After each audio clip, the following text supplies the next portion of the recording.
Kamala Harris explains why she's not running for election on Stephen Colbert's Late Show. I don't want to go back in the system. I think it's broken.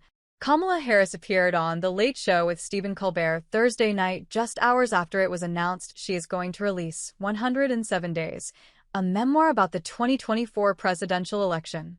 In a preview clip from the show, Colbert asked her if the reason she said she wouldn't run for governor of California is because she is going to run for a different office, and Harris responded, "No, I don't want to go back in the system. I think it's broken. I always believed that as fragile as our democracy is, our systems would be strong enough to defend our most fundamental principles, and I think right now that they're not as strong as they need to be," she said.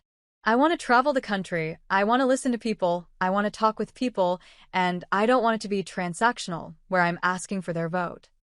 But it doesn't mean we give up. That's not my point," Harris clarified. "Okay, because that's what I'm hearing, like you don't want to be part of the fight anymore," Colbert replied. "Absolutely not," Harris responded. "I'm always going to be part of the fight." Colbert asked Harris how long it took her to turn the news back on after her defeat, to which she answered, "Months. I'm not into self-mutilation." Harris declined to discuss President Biden at length, but when Colbert pressed about how she navigated his decision to step down as she took over the campaign, Harris said, "There was a lot of piling on at that time, and I wasn't going to participate in that move. I was not going to pile on." When Colbert asked Harris if she'd like to tell Americans "I told you so" about what a Trump presidency would look like, she said, "I did predict a lot of it. But what I did not predict was the capitulation. There are many who consider themselves to be guardians of our system and our democracy who capitulated, and I didn't see that coming." Harris's appearance comes on the heels of CBS's controversial decision to cancel The Late Show.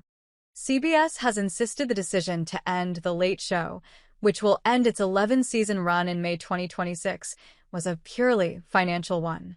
Critics have opined that it was a politically motivated move to appease Donald Trump and help get FCC approval for Paramount's merger with Skydance Media. 2 weeks before the cancellation, Paramount Global disclosed a $16 million payment to Trump to settle his lawsuit alleging 60 Minutes had deceptively edited an interview with Harris. Many of Colbert's late-night rivals and other celebs joined him on the show for a send-up of the viral Coldplay kiss cam video following CBS axing The Late Show. "Some people see this show going away as a sign of something truly dire," Colbert said, adding, "We here at The Late Show never saw our job as changing anything other than how you felt at the end of the day. Or rather, changing how you felt the next morning when you watched on your phone, which is why broadcast TV is dying. You're part of the problem. Look in the mirror. Point is, I don't want this show to be associated with making you sad or anxious," Colbert continued. "So I thought, music, okay? That makes people happy, right? So instead of me talking, here with a song to cheer you up are two musical greats," whereupon he introduced Weird Al Yankovic and Lin-Manuel Miranda.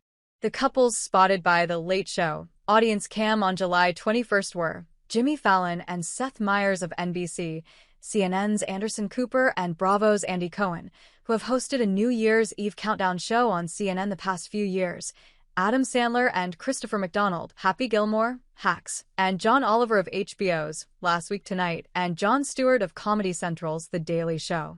ABC's late-night host Jimmy Kimmel, based in Los Angeles, wrote, "Love you, Stephen, and fuck you and all your Sheldon CBS," in an Instagram post last week. Stewart took aim at CBS and parent company Paramount. In one segment, he was joined by a gospel choir as he sang, "If you're afraid and you protect your bottom line, I got but one thing to say. Go fuck yourself."